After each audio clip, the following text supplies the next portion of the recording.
Hi welcome to my channel Vishwari blogs. ఇవాళ వచ్చేసి దీపావళి. అందరికీ ముందుగా దీపావళి శుభాకాంక్షలు. నేను ఎలా దీపావళి చేసుకుంటున్నా, మా రూమ్ ఎలా డెకరేషన్ చేస్తున్నాను. నేను లక్ష్మీదేవి చిన్న విగ్రహం అంటే బిందికి శారీ కడతారు కదా, అలా కట్టుకొని చేసుకుంటాను ఎవ్రీ ఇయర్. ఈ సంవత్సరం కూడా అలాగే చేసుకోవాలనుకుంటున్నాను. మరి మా ఇంట్లో మేము ఎలా పండగ చేసుకోబోతున్నాము, మేము బాంబులు ఎలా కాల్చుకోబోతున్నాము, నేను ఏమేమి ప్రసాదాలు వండుతున్నాను అనేది ఈ బ్లాగ్. నేనైతే చాలా సింపుల్ గా నాకు వచ్చినట్టు, నాకు తెలిసినట్టు చేయబోతున్నాను. ఒకవేళ అందులో ఏమైనా తప్పులుంటే ముందే క్షమించండి. ఫస్ట్ అయితే మా రూమ్ డెకరేషన్ చేయబోతున్నాను. అసలు నేను ఎలా డెకరేషన్ చేస్తాను ఏంటనేది చూసేదనేదండి. సింపుల్ గా ఉన్న వాటిలోనే చేయాలనుకున్నాను. నా దగ్గర అయితే ఈ కలర్ పూలదండలు లైటింగ్స్ కూడా ఉన్నాయి. పోయిన సంవత్సరమే అవి కూడా మీషోలో ఆర్డర్ చేశాను. చాలా బాగుంటుంది. లైటింగ్స్ అయితే గోడ మీద పెడితే దీపాల్లానే అనిపిస్తుంది, కానీ నేనైతే విండోస్ కి పెట్టేశాను. మా ఇంట్లో రెండు ఉంటుంది. ఒకటి టీవీ వెనకాల, డోర్ వెనక ఇంకొకటి ఉంటుంది. అక్కడ ఇక్కడ అవే లైటింగ్స్ పెట్టేశాను. చాలా బాగుంది. సింపుల్ గానే చేసుకున్నాను. హెవీగా కాదు కాబట్టి త్వరగానే అయిపోయింది. ఇప్పుడు లక్ష్మీదేవికి చీర కట్టాలి. నాకు సింపులే, ఎందుకనేది ముందు ముందు చెప్తాను. ఇప్పుడైతే మనస్ఫూర్తిగా మొక్కుకొని, అమ్మ నేను చీర కడుతున్నా, నా చేతిలో కట్టిపించుకుంటున్నావు, మధ్యలో ఆగకుండా విసిగించకుండా త్వరగా కట్టించుకో అని చెప్పి మనస్ఫూర్తిగా దండం పెట్టుకొని స్టార్ట్ చేయాలి. నేనైతే ప్రాసెస్ చెప్పట్లేదు, ఎందుకంటే నాకు టైం లేదు కాబట్టి. మీకు నచ్చి నేను కట్టేది విధానం మీకు నచ్చితే లాస్ట్ లో పిక్ చూస్తారు కాబట్టి ఖచ్చితంగా నచ్చుతుందని అనుకుంటున్నాను. ఒకవేళ నచ్చి ఫుల్ వీడియో పెట్టండి అని కామెంట్ చేస్తే ఖచ్చితంగా శారీ ఎలా కట్టాలి, ఎలా కడితే ఎలా ఉంటుంది అనేది ఫుల్ వీడియో చేసి అప్లోడ్ చేస్తాను. మీకు నచ్చితే మాత్రం ఖచ్చితంగా కామెంట్ చేసింది, మీకోసం ఖచ్చితంగా వీడియో చేస్తాను. నాకైతే చిన్నప్పటి నుంచే అలవాటు ఇలా విగ్రహాలకి చీర కట్టడం. ఎందుకంటే మాకు ఎల్లమ్మ తల్లి గుడి ఉంది. మా డాడీ వాళ్ళ కులదైవం వచ్చేసి ఎల్లమ్మ తల్లి, అంటే పుట్టింటి వాళ్ళకి ఎల్లమ్మ తల్లి కొలువు ఉందన్నమాట. చిన్నప్పటి నుంచి అలవాటు నాకు విగ్రహానికి చీర కట్టడం. కానీ అసలు చాలా డిఫరెంట్ గా ఉంటుంది ఆ విగ్రహం కూడా. నార్మల్ గా అన్ని విగ్రహాల కాళ్ళు చేతులు ఉండి అలా ఉండదు. ఇంకెప్పుడైనా కుదిరినప్పుడు ఖచ్చితంగా నేను చీర కట్టి చూపిస్తాను, ఆ విగ్రహం కూడా చూపిస్తాను. చాలా అంటే చాలా బాగుంటుంది. చిన్నప్పటి నుంచి వారం వారం బుధవారం బుధవారం వెళ్ళి గుడి శుభ్రం చేసుకొని ఆవిడికి చీర కట్టి ఆవిడతో కొంచెం సేపు మాట్లాడి ఇంటికి వెళ్ళేదాన్ని. మా ఇంటి దగ్గరే గుడి కూడా, ఇంకొకసారి వీడియోలో కంపల్సరీ చూపిస్తాను. ఈ బిందెలకి కట్టేది మాత్రం నేను పెళ్ళైన తర్వాతే నేర్చుకున్నాను, అది కూడా యూట్యూబ్లో చూసి. ఆల్రెడీ నాకు ఎక్స్పీరియన్స్ ఉంది కాబట్టి చూసి వెంటనే కట్టగలిగాను. నాకు వచ్చినట్టు నేను కట్టుకోగలను. అంటే ఇప్పుడు యూట్యూబ్లో మోడల్గా కడుతున్నారు కదా, అలా చూసిన వెంటనే ఏ మోడల్ అయినా నేను కట్టగలను. ఇప్పుడైతే సింపుల్గా ఇలా కట్టేశాను. జ్యువెలరీ పెట్టి ఫేస్ పెట్టామంటే అయిపోతుంది అంతే. నేనైతే ఫస్ట్ థ్రెడ్ కట్టుకుంటాను. థ్రెడ్ కట్టాకే జ్యువెలరీ సైజ్ పెడతాను.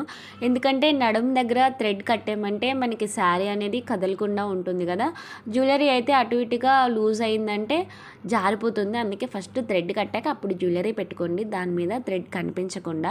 నేనైతే ఒక విషయం చెప్తా, మీరు నమ్మినా నమ్మకపోయినా, మీరు ఫస్ట్ అయితే విగ్రహం కూర్చోపెట్టుకోవాలనుకునేటప్పుడు ఆమెని బతిమలాడుకోండి. అంటే అమ్మ ప్లీజ్ తొందరగా కట్టించేసుకో, నాకు పని ఉంది, నీకు నచ్చినట్టు నా చేతిలో కట్టించుకో అని దండం పెట్టుకున్న తర్వాత స్టార్ట్ చేయండి. ఆవిడికి నచ్చింది అంటే మాత్రం ఖచ్చితంగా అసలు చాలా అంటే చాలా బాగా కుదురుతుంది చీర కట్టడం అయితే. నాకు ఎందుకంటే ఎక్స్పీరియన్స్ ఉంది కాబట్టి నేను చెప్తున్నాను, నేను అనుభవించాను కాబట్టి ఆ బాధ.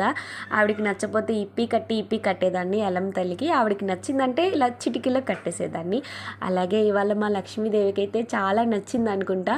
అందుకే నేనైతే ఒక 20 నిమిషాల్లో చీర కట్టేశాను. నేనే ఎక్స్పెక్ట్ చేయలేదు ఇంత తొందరగా కడతానని చెప్పి. ఈలోపు మా వాళ్ళు ఎగిసాడు. ఇంకా వీడియోస్ చేయడానికి కుదరదు, మొత్తం అయ్యాక మళ్ళీ కలుద్దాం. ఎన్నో అనుకున్నా కానీ ఏది జరగల. కానీ పూజ మాత్రం చాలా బాగా జరిగింది. మా హస్బెండ్ దయ వల్ల నాకైతే పనులు మాత్రం తొందరగా అయిపోయి పూజ కూడా చాలా బాగా చేసుకున్నాం. ఇప్పుడైతే మా రూమ్ చూపిస్తాను, అలాగే మా లక్ష్మీదేవిని కూడా చూసేయండి. ఇదే మా రూమ్కి ఎంట్రీ. మా ఇల్లు అయితే చాలా పెద్దది, కానీ ఈ పోర్షన్ మాత్రం మాది. అంటే మా హస్బెండ్, నేను, మా బాబు ఉంటాం ఇక్కడ. మేమైతే ఏ పండగ చేసుకున్నా ఇదే రూమ్లో చేసుకుంటాము.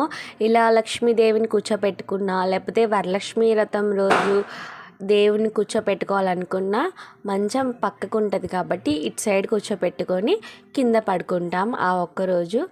ఇప్పుడు మాత్రం దీపావళి నేనైతే 3 రోజులు కూర్చోపెట్టుకోవాలనుకుంటున్నాను. ఎందుకంటే రెండో రోజు మంగళవారం కాబట్టి నేను తీయను, నాకు సెంటిమెంట్ ఎక్కువ, అందుకనే బుధవారం తీస్తాను. ఇదే మా చిన్న మందిరం. ఈ మందిరంలోనే అన్ని పండగలు జరుగుతూ ఉంటాయి. చాలా చిన్నగా ఉంటుంది, అందుకనే సపరేట్గా కూర్చోపెట్టుకుంటాను. ఇదే మా రూమ్, మా డ్రీమ్ హౌస్. మా హస్బెండ్కి నాకు అయితే మాకైతే చాలా ఇష్టం. మా రూమ్ అంటే చాలా ప్రశాంతంగా ఉంటుంది. మా రూమ్లో పడుకున్నా తిన్నా కానీ. ఇది వచ్చేసి మా అత్తయ్య వాళ్ళది. అత్తయ్య వాళ్ళు కూడా బయట టేబుల్ పైన చేసుకున్నారు. అత్తయ్య కూడా లోపల మంచాలు ఉన్నాయని ఆవిడ టేబుల్ పెట్టుకొని టేబుల్ మీద లక్ష్మీదేవి ఫోటో పెట్టుకొని చేసుకున్నారు. తర్వాత మేము అసలైన ఘట్టానికైతే వచ్చేసాము, బాంబులు కాల్చుకోవడానికి.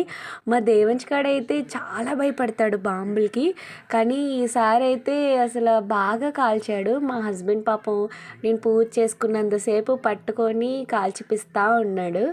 అసలు భయపడలా, నేనే ఆశ్చర్యంగా చూసిన, వీడికి బాంబులు అంటే భయం కదా అన్నట్టు. నేను మాత్రం అన్ని బాంబులు కాల్చేస్తాను, అది ఇది అనేది అయితే ఏది లేదు, ఏదైనా నేను కాల్చి పడేస్తాను. అస్సలు భయపడాను నేను బాంబులకి. ఆ వయసు వేలు అంటారు కదా, అవి కూడా నేను వదులుతాను. నాకైతే అస్సలు భయం ఉండదు బాంబులు అంటే. ఎందుకంటే మేము ఇంట్లో ముగ్గురం, అన్నయ్య, నేను, మా తమ్ముడు. మా డాడీ మా ముగ్గురికి సరి సమానంగా పంచేవాడు బాంబులు తీసుకొచ్చి. పెరుగుతూ వాళ్ళేమో ఇంట్రెస్ట్ పోయింది, మేము కాల్చమని వదిలేస్తే ఆ బాంబులన్నీ తీసుకొని నేను కాల్చుకునేదాన్ని. అలా ఇద్దరు మగపిల్లల మధ్యలో పెరగడం అనుకుంటా నాకు తెలిసి. నాకైతే బాంబులు కాల్చడం కానీ ఇలాంటివి ఏవైనా అస్సలు భయం ఉండదు. వాళ్ళతో పాటు సరి సమానంగా కాల్చుకోవడము, వాళ్ళతో పాటు ఆడుకోవడము, అన్నీ మగపిల్లల ఆటలు కూడా నేను చాలా వరకు ఆడాను. అందుకే నాకు అంతగా భయం అనేది వేయదు. కానీ ఈసారి అవాయిలు మాత్రం చాలా వరకు బరస్ట్ అయినాయి. ఒక 2-3 కాల్చి నేను ఇంకా సిల్క్ చీర కదా ఎందుకు వచ్చింది గబుక్కున మీద పడితే అన్నట్టు ఇంకా చాలే అన్నట్టు పక్కకు వచ్చేసాను. మేమైతే అందరం కలిసే బాంబులు కాల్చుకుంటాము. మాకైతే మా పెద్ద మామయ్య గారు బాంబులు తీసుకొని వస్తారు.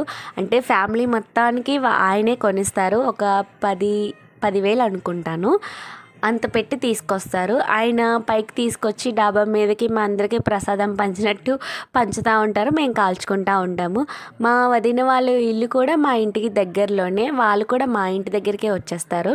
వాళ్ళు, మా హస్బెండ్, మా బావగారు, పిల్లలు అందరం కలిసి కాల్చుకుంటాము. మేము ఎక్కువ మంది కలిసి కాల్చుకుంటేనే బాగా సరదాగా అనిపిస్తుంది నాకు తెలిసి. మా దీపావళి అయితే ఇలా జరిగింది. మా ఇల్లు అయితే ఇంత అందంగా ఉంది. మరి మీరు ఎలా చేసుకున్నారు, మీరు ఎలా డెకరేట్ చేసుకున్నారు అనేది ఖచ్చితంగా నాకు కామెంట్ చేయండి. అంతవరకు సబ్స్క్రైబ్ మై ఛానల్. ఇంకో వీడియోతో మళ్ళీ కలుద్దాం. బాయ్.